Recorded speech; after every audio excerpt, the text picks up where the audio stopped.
Hey, how you guys doing? This is your boy KLA Cloud the Wanderer about to give it to you. Well, I have like an interesting guest. She's a comic book writer for Marvel, DC, and she currently does Spawn. And her name is Erica Schultz. And welcome. How you doing? Thank you so much for having me. I appreciate it. Yeah, I'm Yeah. not writing Spawn right now, but the Spawn book that I am writing, called Rat City, comes out in the spring. Okay. All right. Yeah. Like I was telling you before, I never really picked up. I don't think I can recall picking up a Spawn comic, but I've seen the movie and I've seen the animated series. Like, what was your interest in Spawn? Um, I've always been interested in comics in general, and when Spawn first came out in the early 90s and Image first became a thing in the early 90s, my older brother was interested in comics. So he was like picking up just this new interesting book that came out. So I had read a good amount of issues of Spawn when it first came out. And like you, I saw the film. And I didn't watch all of the animated series, but I watched a good amount of the animated series, and I would dip back and forth into Spawn. Like every, couple of years, I would, go to the shop and be like, oh, let's just pick up an issue or two and see, where the character's going, where the story's gone and stuff. Um, but I was asked to work on Spawn last year, and I was asked to think about what I would do, not necessarily with the character of Al Simmons, but what I would do within the Spawn universe. And I pitched a story that would take us into the future. So it takes us into 2100. It starts in like 2107, and then we go into like 2111, and to show how our world has changed a great deal, and to show how it's it's very much about people who have things and people who don't have things, and to really see how socioeconomics affects people, and one specific person, this character named Peter Cairn, who becomes our new Spawn in this time period of 202111. Okay. Oh, now I thought you was gonna say more, No, but I'm it, sorry. it seemed kind of I mean, Jay Carlos is the artist on it. He's a fantastic artist from Brazil. He has like a really his vibe on it is really very like Blade Runner meets Altered Carbon meets Transmetropolitan kind of thing, and even a book that I worked on with an artist named Anike and another writer named Van Jensen called Bylines and Blood, which takes place a couple of years in the future. So Jay's really like drawn this very sort of gritty, kind of dirty world, like on the mm, ground level, and then when you see these like giant like towering skyscrapers, when you're inside them and you're like up high, like everything is like so clean and like almost like sterile, like because of how like sleek and clean everything is. But once you're on ground level, there's like trash everywhere and graffiti everywhere, and just everybody looks like they've been through the ringer. So it's like it's almost like creating two different worlds, like the worlds that these like corporate titans live in, where everything, like they literally don't touch the ground, like they take air taxis from place to place because their feet literally don't touch the ground. And then like the ground floor, where you see like all the trash and the garbage, and like the people who have been like thrown away like garbage, and right. so it really is this a very um it's this very like stark difference between these two worlds. And it's really just, I mean, his work is phenomenal, and I can't wait till people start seeing the book. Okay. Yeah, I mean that sounds interesting. I mean, like for you, do you see like that's a reality? um I think that, well, I hope that we're creating something that's fiction.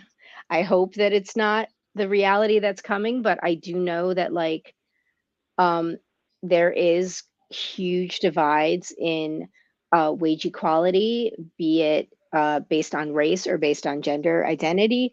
I know that there are Right. huge divides in socioeconomic positions, especially all across this country. I mean, one thing always find so interesting about the US is that because it is such a large geographic country, like the cost of living certain places is so different. You know, I remember when I was working at a studio in New York City, I had said something to a friend of mine, you know, that the salary that I was making for New York was very low. And I mentioned the Right. number and he's like, "What are you talking about? Like that's like phenomenal." I was like, "Yeah, but you literally live in the middle of nowhere in Minnesota. You know, living in Brooklyn, New York, that salary you could barely make rent. In Minnesota, you could buy a house." So I always found it very, very interesting how because the US is so big, like there are so like it's so different. Like even when you go state to state, like what state's going to charge what for taxes, you know what I mean? Yeah. You know, so it's just so different even in the same country. Um, and you know, we're focused on New York City because that's where Spawn usually is focused. And Yeah. the title of the book, Rat City, is a reference to a section of the Bowery. Um, but we are gonna explore other places in the country, other places in the world, to show that, you know, not only is the sort of idea of those that have and those that have not isn't just in New York, but that what is it that you have in New York that you don't have other places, or what is it that you have other places that you don't have in New York? Does that make sense? Right. Right. Yeah. Yeah. I mean, New York is. I mean, New York is a very stressful place. Like, Yeah. like yeah. I mean, and if and the rent is very high, and if you have a minimum wage job, it's like you can't do it by yourself, and so Yeah. I get it. Yeah. So It's I all get it. about it's a lot of it is about when it comes down to it, genuinely, it's about survival. Like, the character of Peter, who is the main character in this story, um, Yeah. Peter was in the army, and his army unit had a motto, and the motto was adapt or die. So, Right. you know, you come up against this, you know, really terrible situation, you've got two choices. You either adapt to the situation or let it overtake you, you know, and Right. that's something that we talk about a lot in the story when it comes to like Peter being thrown into these, you know, these obviously like getting the spawn suit is something that he never predicted, is something that he never thought would ever Right. happen. So what are you going to do? You've got this new thing. What are you going to do? Are you going to let it take over you, or are you going to adapt to it? Are you going to let it take you and basically kill you as a personality, as a person, and let this thing you know, run wild? Or are you going to adapt and take control? Right. And so that sort of saying adapt or die is something that it's like a mantra, you know, like his old army buddy who comes to visit him, you know, says it to him, you know, when he says Right. like, you know, stuff's crazy, I can't get a handle on things, he's like, hey man, we got to adapt or die, you know. And that's Right. kind of like the way I feel things are kind of going these days. Like you said, living in New York, it's survival is what it comes down to. And that's kind of where that sort of fits in, that motto fits in with the story and with Peter, and that's sort of the thing that he's like constantly reminding himself, and then when he forgets it, those around him will remind him of it, you know. Right. One thing about, the Spawn, like, his origin, it's interesting how, he was like an assassin, and then all of a sudden, like some incident happened, and then he dies, and then he agrees to become Satan's army and stuff, and then he kind of changes. You're talking changes about his the original mind Spawn, and Al Simmons. Al Simmons. yeah, Al Yeah, Simmons. Yeah, I didn't even know there was another Spawn. Yeah, the original. Yeah, because you just told me about the Spawn in the future. Yeah, Al yeah. Simmons. Yeah, that's what kind of it kind of was interesting because it was more of a like a spiritual war type of thing. So so how you became like a comic book writer? Did you always have a passion for writing? I always had a passion for creating. I used to always draw and write when I was a kid. And when I went to college, I got a degree in English, so I was always like writing academic papers and things like that. Um, and I was working at a studio in about 2008, and I was doing background art and stuff, and for and some animation, and we started working on a comic book there for DC Comics, and I really got to see the ins and outs of the basically, how comics were made from a technical side. So I got to Right. see how the script was written. I got to see how it was drawn and scanned and resized and lettered and all of these different things. And that really sort of gave me a foundation for how to create comics.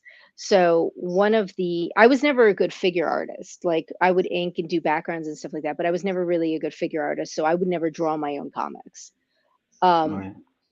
but I had a bunch of stories that I had written that I figured, hey, I just wrote them down as like short stories. Maybe comics is a medium for these. Like, I just wrote them down as regular short stories, put them in a notebook, and threw them in the closet. Maybe I should sit down and see how I could adapt these stories to the comics medium. So, because I had seen how a script was written, I took one of the stories that I had about an assassin called M3, and I wrote it out in script format. I wrote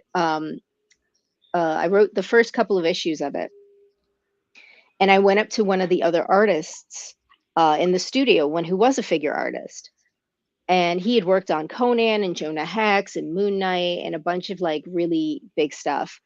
And I said to him like, "Hey, I I'd really love to work with you on something." And I gave him the script, and he came back a couple of days later and he says, "I really like this. Let's do this." So he drew the first, he penciled, inked, and colored the first issue, and I wrote it. I did all the dialoguing and the lettering of it and the graphic design of the book. Um, and we sent it out to a bunch of different publishers, and the response basically was, "We know who he is. We have no idea who you are." And because of that, nobody picked it up. So we just said we're going to do it ourselves. So we ended up putting out over the course of about 3.5, 4 years, we put out 12 issues. So it wasn't coming out monthly because we were working full time at the studio, but it was coming out every couple of months, and we put it out ourselves. So we had 12 issues, and we had two story arcs. So we had the first story arc that was 6 issues, and then the second that was 7 through 12. Um, and once I had that, I then was able to go to Marvel, DC, different publishers, and show them that book and say, "This is my portfolio." Because if you're an artist, you can have a portfolio, just like the big black portfolio, and you open it up and there's like there's pages in there. As a writer, nobody's going to read your scripts. You have to make a book. Um, so that was my portfolio then. I could then hand that to editors and say, "This is what I've done." Mm. And a lot of times I would get no answers from somebody, and years went by, um, and then I got a call from an editor at Marvel saying, "We've got something for you. A it's not a superhero book, but it is a graphic novel adaptation of a TV show that's running on ABC." um, and I wrote it, and I didn't hear from Marvel again for another 4 years. In the meantime, I did some work with Gail Simone, and she really advocated for me to work on books at Dynamite. So I got to write Lady Zorro. I got to write um, Black Sparrow. I got to write Xena, the comic books for Xena, and for the TV show Charmed. And then Marvel got back to me in 2018 and said, "Hey, we'd love for you to write this Daredevil book." So I was like, "Great!" So I wrote Daredevil, and I was like, "I'm in." And then I didn't hear anything from Marvel until for another 3 years. Wow. So I mean, it's yeah, I mean, it's fits and starts, but I mean, with luck, knock on wood, I'll be doing more work for Marvel. Currently, I have a book called I have a short story in Marvel Zombies #2 that came out this past Wednesday, and then on the 13th of December, I have my first issue of Daredevil comes out in stores on the 13th. yeah, yeah. We got Dante Nixetti. We are already living in the foundations of a cyberpunk dystopia. Yeah, it's pretty close. It's pretty close, Dante. I hope it's not what we're writing. I hope it's got a little room for it. But at this point, who knows? Who Well, knows? it is a scary world nowadays, you know. Yeah. Like even with the COVID, you know, like I know in China it's a lot worse. So, you know, but I think it might get better, you know, who knows? Like I The said, world might get do the best we can. At this point, it's survival. You're just doing the best we can. yeah. So I mean like you know, I'm hearing this story of how you became a writer like well, I guess you was lucky. Like I say that because you probably you knew people that you know like an artist and stuff, and you was trying you had an interest of doing comic book writing, you know. So because It you know, was I guess it comes down to a couple of things. It comes down to luck, it comes down to perseverance, and it comes down to finishing the job. A lot of yeah, people aspire to be comics writers, and they will write something, but they'll never finish it. And yeah, an editor is going to obviously care about the quality of something, but they're going to care more whether or not it's done, because especially to be hired to do a comic, you have to prove that you can finish the job, and not just finish the job, but finish it well, on time, on budget, etc. And that's what I proved. yeah, And not only did I write comics, but I was lettering comics, I was editing comics, I was doing background work on comics, I was doing color work on comics. So if I wasn't getting work writing a comic, I was still immersing myself uh, in the career and in the community by saying, well, I can do this, I can work on comics like this, and networking a significant amount.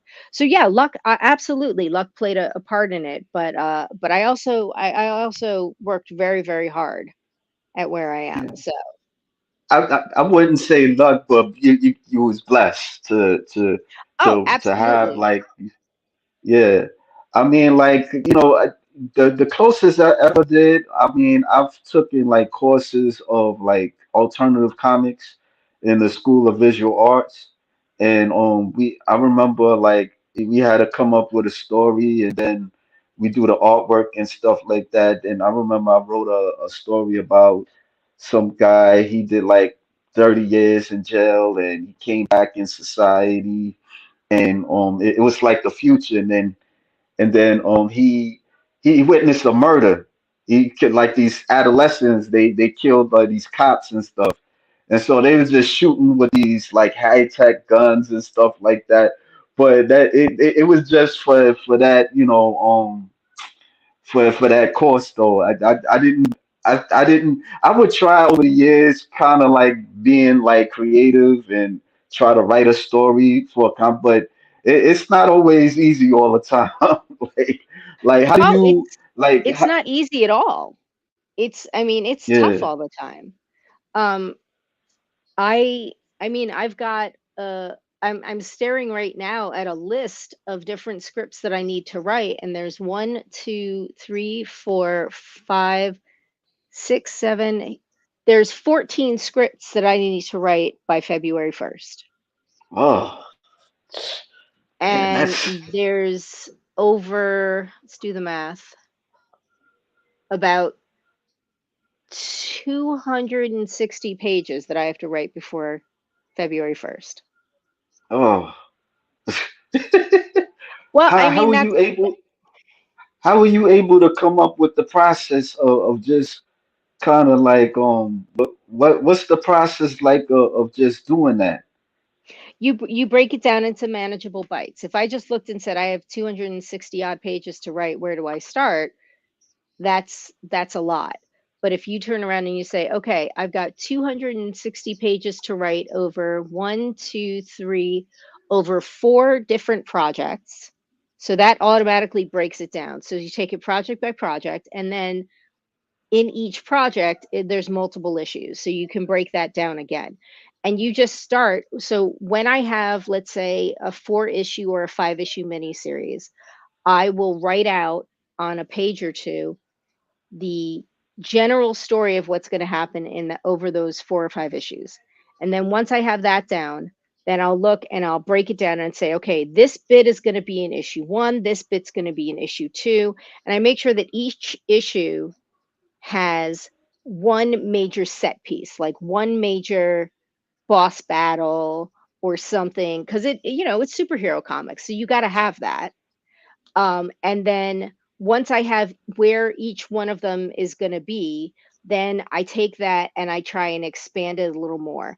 And I break it down to, however, let's say 20 pages is the average. Okay, so I have 20 pages. So on page one, just write a little sentence about what's going to happen. Like, we're going to set something up on page one, and then pages two and three, we're going to pay it off. And then page four, we're going to see the result of whatever happened.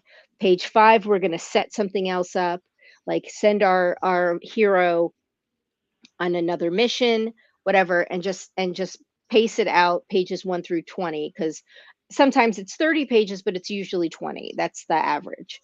And then once I have that for each issue, I send that all out to the editor, and I let the editor give it a look and see if there's anything that, like, if there's a character that I bring in and they say, "Oh, no, no, no, you can't use that character because another writer has the character has something that they're going to use that character for." Okay, fine. So, we got to use this character. Make whatever tweaks I need to make. But once I have that, I have my roadmap. So then I can say, page one, panel, how many panels am I going to put on this page? Well, what do I need to communicate? I have that little sentence that I had written out. So, how many panels does it take for me to communicate that information?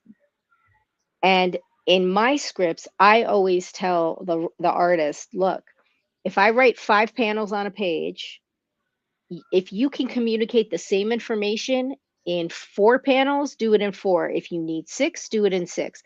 As long as the same amount of information is being communicated to the audience, because it's about pacing the story, dropping the breadcrumbs for the audience to follow the story. So if the artist can communicate the same information that I say needs 5 panels, and they can do it in however many panels they want, as long as that info is there, I don't care how many panels you put. You could have a splash page as long as it communicates the information. And then I say, okay, I'm going to put 5 panels down, 4 panels, whatever, and then go to the next page. What's my little, blurb that I put for the next page? Break that down. And so that's basically how it is. If I look at it as, you've got all these pages you have to write, 260 pages, that's a small novel. If I look at it like that, I'm going to get overwhelmed. If I start breaking it down into manageable pieces, that's the only way it gets done for me. I mean, some people have a very different process of writing, but for me, that's how I'm able to do it, and that's how I'm able to sort of break things down and break it into manageable bites. So mostly, basically, you're saying like you set it up. Is it like a synopsis? If I could say that, Like a like you synopsis? got it planned. Yeah. Yeah, synopsis. Yeah. Like you planning it. you planning certain things? Yeah, I mean, the whole thing when it comes to writing, it really comes down to basically you want, like, whether it's, comic book writing or novel writing or whatever, what you want to do is you want to tell your audience, this is my person, this is my character, and this is what their day to day is like. This is what their status quo is like. And once you establish what their status quo is, then you got to shake that up. You shake it up Okay. by either something happening in the world that affects them, something happening to them personally that affects them, something happening to somebody close to them that then affects them. Something happens that then shakes that world up, shakes that, status quo, and the journey of that. And then at the end, what is this character's new status quo? What is their new normal? Yeah. You know what I mean? And that's Right. just how I feel stories should be told. I mean, again, I'm only one person. There's a lot of people that have uh, uh, different advice for writers, but my basic advice is who's your character and what's their status quo? Like, what's their boring day like? Shake that up, and then once you shake it up and you see everything changes and you see how the character changes as everything changes, then at the end, what is their new status quo? What is their new boring day? Are they, is it going to work, coming home, making dinner, and all of a sudden uh a an alien attack happens right outside your window? Obviously, you're Right. not going to still go to work, go home, make dinner, and play Fortnite with your friends. No, this is something crazy. So how does that character react to that? How does the world change? And then at the end, what is their new status quo? Is their new status quo living in a bunker in upstate New York with, a bunch of other survivors, and that's their new status quo? Or, do you see what I'm saying? Like, it's Right. just about taking your audience on a journey and letting your characters grow and change and act and react. It's almost like a movie, if I could say that. Then you put in certain situations that the that people can relate to and stuff. Exactly. Yeah. Yeah. Yeah. Dante Nasoti, 5 years writing two novels that I never finished, trying to promote my own label, a couple of unpublished works, and a portfolio of conceptual art on relevant platforms. All the achievements so far. I mean, that's still a lot, Dante, but I think what might be able to help you is if you finish one of those. If you finish one of those novels and you focus and concentrate on that one and put your energy toward that to get it finished, and then send it out to editors and get feedback on it. I think that might help. Yeah, I mean, like, what I wanted to piggyback on what you were saying about when you first started. Like, you wrote, you had to kind of make a book for you to get noticed. Yeah, as a writer, you have to make a book to get noticed. As an artist, Yeah. I'm not going to say artists have an easier time. I won't say that, but I No, they will say don't. that when it comes to portfolio reviews, as an Right. artist, you can download scripts from online, and you can do a couple of pages of the script online, and put that in your portfolio.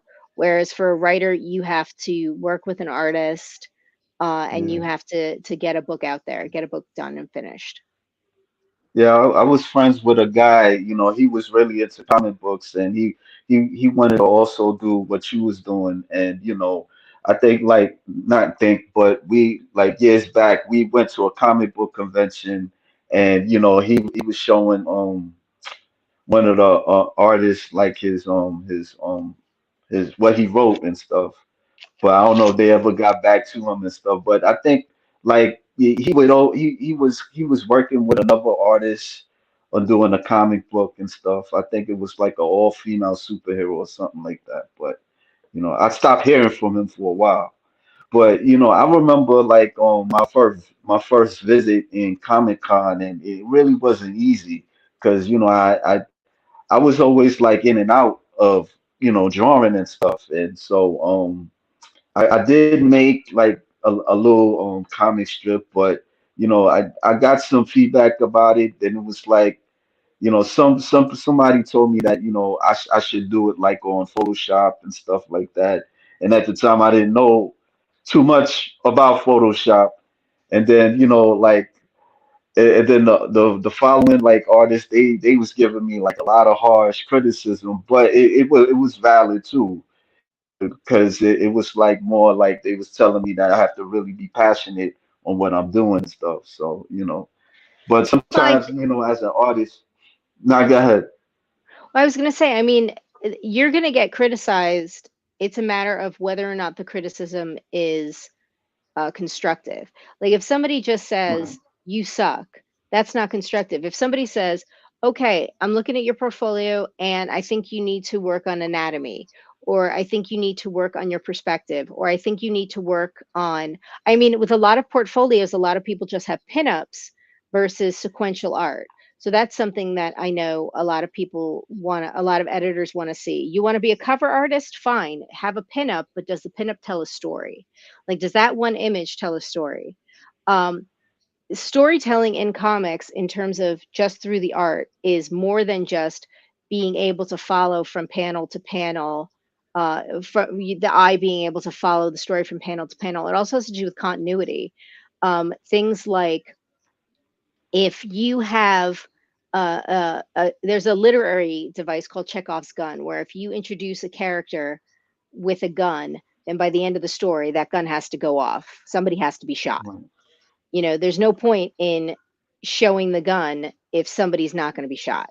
So it's the same thing in comics, where if you are going to um, show two people arguing and one is going to get stabbed, you need to make sure that whatever it is that they're going to be stabbed with, a pen, a letter opener, whatever, is visualized in the environment. Like, excuse me, you have two people, one person is standing behind a desk and they have a letter opener on their desk, and you could see the letter opener is there. They get into an argument, grabs the letter opener, stabs somebody. If you don't, and that's part of storytelling, continuity. If you don't have that letter opener there, then as you're reading, you're like, wait, where'd this letter opener come from? It literally came out of nowhere. Like, was it behind them? It was like, what happened? So that's part of what you need to have in your portfolio as well.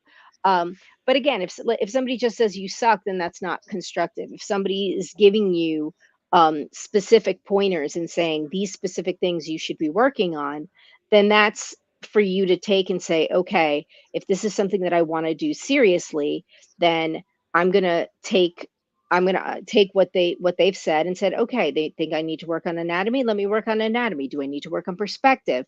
Let me work on perspective.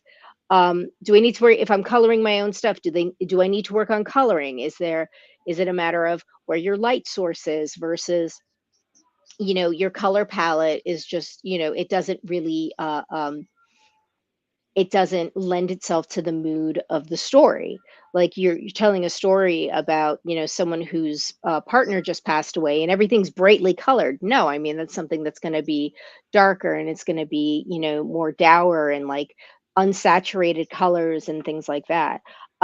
So criticism, you're going to get it no matter what, but it's a matter of how yeah, constructive is it. And if you and everybody's going to take it to heart, but if you really want to do this and you really want to make a career out of it, then you're going to have to take the criticism, because you're going to get it from editors and you're right, going to get it from people reading the books. So it's part of the job. It's not fun, but it's right, part of the job. right. I mean, basically, I mean, some told me, I had to go to like a art school where they draw like naked figures, like what you said earlier about Well, the figure drawing and that's stuff like figure that. drawing. Yeah, it's Yeah, that's any art school is going to have a figure drawing where you're drawing from a model that will be standing in front of you. Sometimes they're yeah, nude models, sometimes they're wearing like a bodysuit, but it's to show the musculature of the body. It's to show the way everything connects. It's to show specific movements, to show how, you move your arm this way, what happens to your shoulders, like the lines on your shoulder when you move your arm this way versus when you move your arm this way. It's to help with seeing where the light is hitting the person, how shadows hit someone. It's to be good. It's to get experience drawing different body types. Like I said, I mean, it's not necessarily a nude model. Sometimes it could be someone in like a tight bodysuit, so you can still get the musculature and the shape of their body. But yeah, I mean, figure drawing class is standard for art schools. Yeah. Oh, did you ever thought about doing like both like writing and drawing and stuff like a Frank Um, Miller? No, I wouldn't do that because I'm not a figure artist. I'm not good Right. at drawing faces. I'm not good at drawing bodies. I When I was working in a studio, I was doing mostly backgrounds. And Okay. so, I would draw buildings and cars on the street and airplanes and things like that. But when it came to drawing emotional um, moments, someone's face and drawing like something emotional in their face, that's Yeah. not something that I was good at. So I never wanted to do that, and I never focused on that, which is why I focused on writing. Oh, that's interesting because usually like doing the background, it's not easy because of the perspectives and the perspective drawings. But I don't know. To each his own. I mean, I don't None of it is easy, to be honest. Whether you're Yeah. writing or Yeah. drawing, you're drawing backgrounds or inking or color. I mean, none of it is easy. It is all very time consuming and very skilled work that Yeah. you work very hard to not only learn but to continue to uh, to get better at. And as you go along, you find some shortcuts that work, or you find new tools that work, whether it's Photoshop or Clip or other types of programs, or different types of pens or markers that you use. I mean, it's a constant process. You never make it. You're always just trying. I mean, if you're serious about your craft, you're always Right. looking to learn new things and uh to absorb new new ideas and new ways of doing things. Right. Dante Nakoti getting competent Competent artists artists at at. decent prices, almost mission impossible for emerging authors, label owners. Um, well, let's be honest. I mean, artists, when you say decent prices, some people think paying an artist $50 a page is a decent price. It's not. Artists shouldn't get something low like that. I mean, artists are doing a significant amount of work. I understand the struggle for that. I mean, being a writer, I have self financed many books either through Kickstarter or um, different Kickstarter campaigns. So I completely understand that. At the same time, though, an artist deserves to be paid for their work, and you are bringing an artist into the project because they are able to do something that you are not. Um, so, yes, getting competent artists at what you consider reasonable. An artist should not be making $50 a page or anything like that. They should be making a significant amount more, depending on what your budget is. But you can also have a conversation with the artist, and you can say to them, look, I only have a budget for this. Maybe you shorten your story. If you have a graphic novel that's 200 pages, maybe you turn around and say, you know what, maybe I can take this 200-page graphic novel and I could do a really good 40-page story. All right. Because a lot of times what Well, happens is, especially if you don't have an editor, is that a lot of creators, you sort of go off on these tangents and everything. And a good editor, is somebody who can keep you on the straight and narrow. So you might have 200 pages of story, but you might or 200 pages of script, but you might really only have 40 pages of story, and everything right. else is people talking and just random stuff happening that really doesn't affect the characters, the world, or the plot. So, um, look at working with an editor to try and pare that down if finances is a big issue, which I know is for a lot of people, then working with an editor to pare that down helps. Right.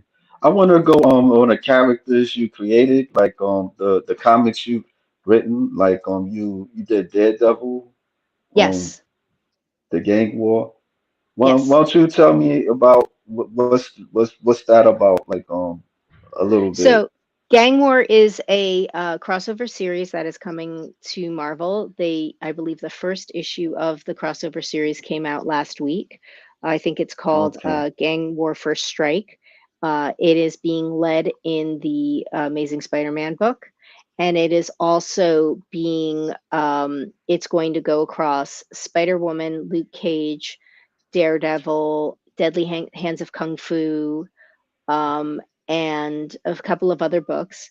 And what's happening is basically all of the gang lords of New York City have decided that they are going to fight each other for winner takes all. Who's going to take the five boroughs? And so Daredevil obviously works in Hell's Kitchen, and she goes up against um, a gang called the Heat that is basically a bunch of really corrupt cops. And she wants to make sure that she can take them down. And in doing so, there's a new player on the field, a chaos agent who is there to try and shake her up and try and make her fall off the tightrope, basically. Now this this Daredevil girl, like what like how she came about? Did you created her or? No, that who is Daredevil is Electra Nachios. Oh, okay. Oh, that's Electra. Okay. Okay. I didn't Yes. know that. I kind of I haven't been up on the comic books for a while because I be up and down and stuff like that. You know, I think it like what was the last one I read? Last comic book I read, like a graphic novel. I I think maybe The Walking Dead, like the whole series of that and stuff. So. So Yeah. you you did this character Hallows Hallows Eve, Eve? yeah. I wrote Yeah, she came out of a crossover series again in Spider-Man from last year, and it was yeah. called Dark Web, and I did a 5-issue mini series with her. I also wrote the Amazing Spider-Man annual, which had a story with her in it. And then she had a one shot that came out in time for Halloween last month, which was called The Big Night. Oh, And I so worked with like Mike Dowling. yeah. So she's a supervillain mostly. Like she's She's not a supervillain. She's more of an anti-hero. okay. Yeah, she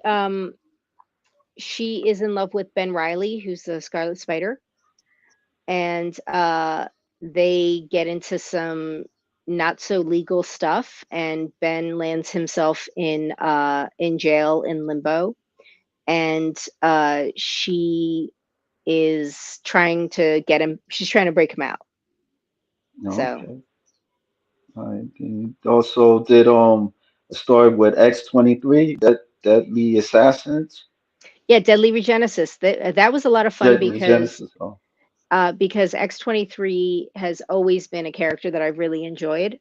Even when she started at in the X-Men Evolution cartoon. yeah, So yeah. she's always been a character that I've enjoyed, and so I had a really great time writing her. She was a lot of fun. It was a lot of it came down to a personal journey for her and how she was trying to sort of find her way and find out where she fits in the grand scheme of things. So, Yeah. Yeah. Did some of it like come from also like looking at the Logan movie or The X-Men No, cartoon? that she was in the Logan film. She was a little girl in this in this series that I had written, and Edgar Salazar had done the art for it. She was already about 17, so she was No, already I was old just enough. saying like for you to be inspired, like different situations. I don't know if I'm saying it right, but was you inspired like just watching the Logan movie and the Oh X-Men yeah, I Evolution mean, cartoon to just watching yeah, watching those things helps because it helps to give you a voice to the character. But yeah. she also had a good amount of she had had a good amount of comics written where she was the lead. So I read through that as well. Dave Lopez and Tom Taylor did a series called All New Wolverine back in 2015, 2016, and that was a really good series to read and read up on. Yeah, Okay. Yeah, so you also did Spider-Man also? You I did? worked on Amazing Spider-Man for the annual that came out this past August. Okay. That This is it? and yeah, and that Yeah. as you can see from the cover, that also starred the character Hallows Eve. Okay. How long did you worked on this? Well, it was a 22 page story, so like 2.5 weeks. Oh, okay. All right. Yeah. All right. Yeah. Yeah, I'm sorry, I never really heard about you. I just seen, I just came across you through Instagram and stuff, and I just seen certain things that you've done with X23 and with Hallows Eve and stuff. So do you attend the comic book convention a lot, like the New York Comic Con? Because I see a picture of you and with these Yeah, women I there. yeah, that was from the Women of Marvel panel from New York Comic Con this past year. Yeah, Okay. I go to New York Comic Con. I usually have a table there, and I do various panels. I was at a convention in London in July. This coming year, for 2024, I'll be at a convention in Lexington, Kentucky, at the beginning of March. I think it's March 7th through 10th, I believe. So yeah, I do conventions all over. Okay. Well, I mean, thank you for giving me your time, and I really appreciate you, taking the time out and talk with me. Thank you very much for having me. I appreciate it. All right, no problem. And I'll look at some of your work too as well. Thank you. All right, be All well. Take right, care. all right, all right, folks. See you later.